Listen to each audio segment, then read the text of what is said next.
26, pardon me, is Judy Van Remmer.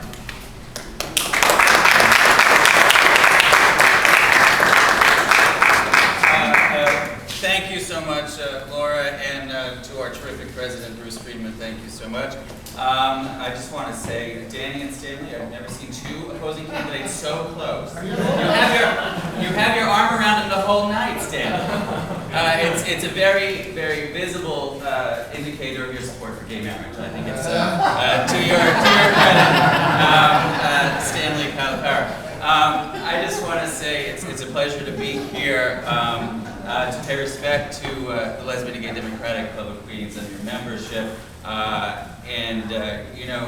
Danny, we've been running around to meetings and doing things for 13 years, since 1996, really, when we became active together. And it was very nice to hear your speech, actually. I've never heard you talk before. But it was very nice to hear you talk about all of the things that you've done to make Queens a better, more welcoming place for all of us in the LGBT community. So I just want to say thank you for all that you've done for this community. A lot of folks know me, some folks don't. I came out 20 years ago. May is a special month for me for two really good reasons. I came out in May of 1989 at the Gay Youth Group at the AIDS Center of Queens County. And I was so afraid to come out that I went around the block 3 times on Queens Boulevard, petrified to go in and go up to that 12th floor, I think it was, for the Gay Youth Group. But I'm so grateful I did. And Dee, we were talking a little bit earlier about how it's different now, and it's so much easier for gay youth. And I think that's true, right? I mean, the work that we've done has made it easier. But it's still not so easy. And a couple of months ago, a nephew of mine, who's 15, came out. And I have 31 nieces and nephews, so I always thought it was possible, but this time it happened, and I said, there's a program on Steinway Street called Generation Q that Larry and Danny helped form, and I said, I think you should go. So we walked along 31st Avenue, and I looked over to him and said, are you nervous? And he said, yes, I'm nervous. And I said, it's okay, and 20 years ago, when I had a lot less gray hair, I did this walk, but I did it by myself. And there wasn't, a program on Steinway Street, which is so close to his house. And we met Marissa, and, we got to dance to Beyonce, which apparently all, young gay kids like to do. And it was a very, very special, meaningful moment for me, and I just think it's so important to elect openly gay people to elected office who understand the needs of our community and who, when in elected office, and God willing, the LGBT caucus will be quadrupled or whatever next year, with all these openly gay candidates running, that programs like that will be funded adequately, and LGBT youth and all LGBT folks can live their lives to the full potential.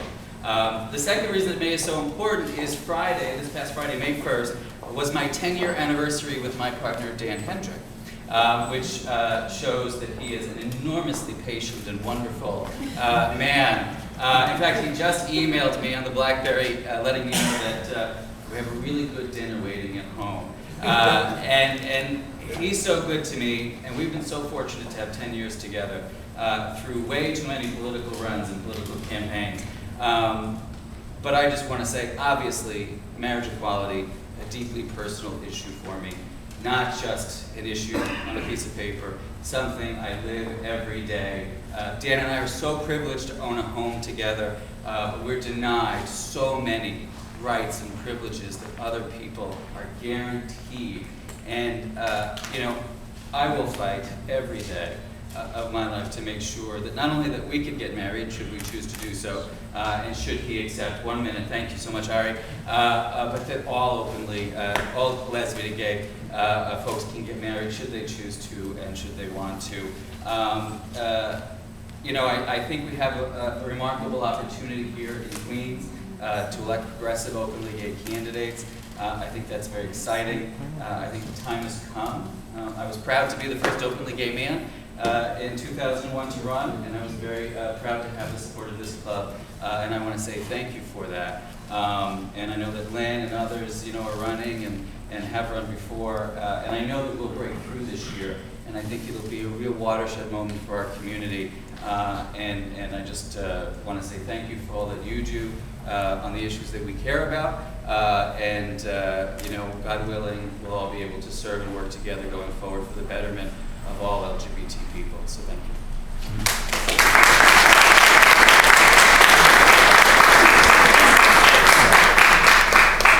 I live in the neighborhood, and one of the issues I know with all my gay neighbors is our state senator, who said he opposes marriage on moral issues. And we've been calling his office. He refuses to meet with any gay constituents or take any meeting on any issue but this one.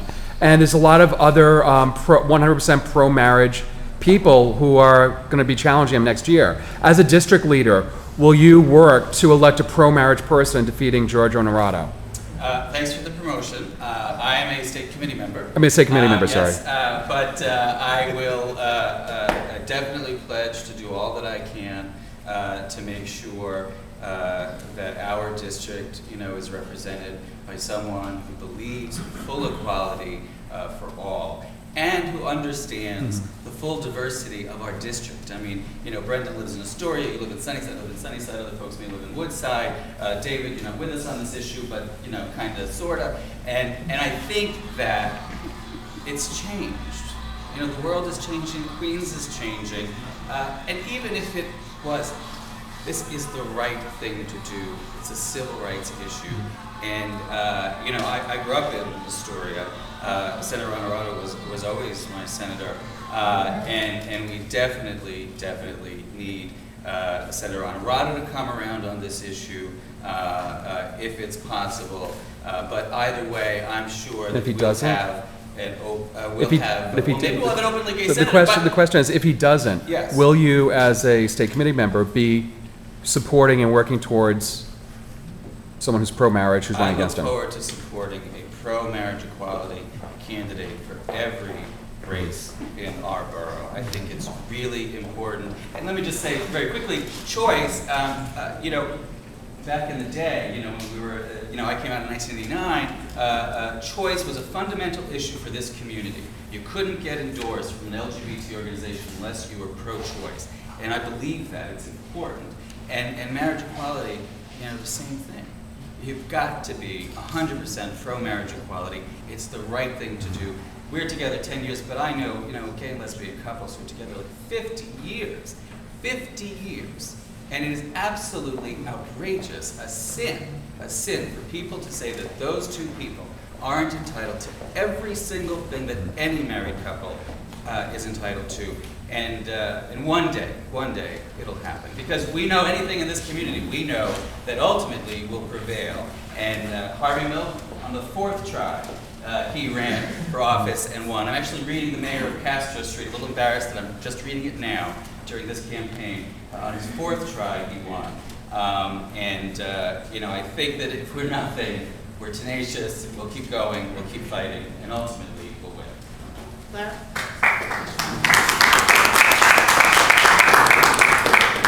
8 years ago, when the club endorsed you, we worked hard for you, we gave money to you, we walked with you, we did a lot of things with you.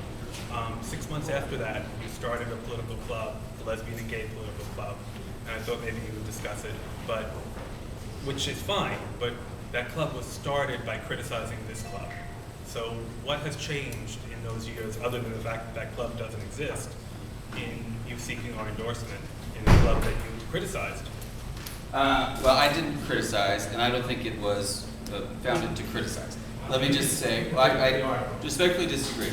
Let me just say this. A lot of people here, well, there are still some here who were there in 2001, some new faces.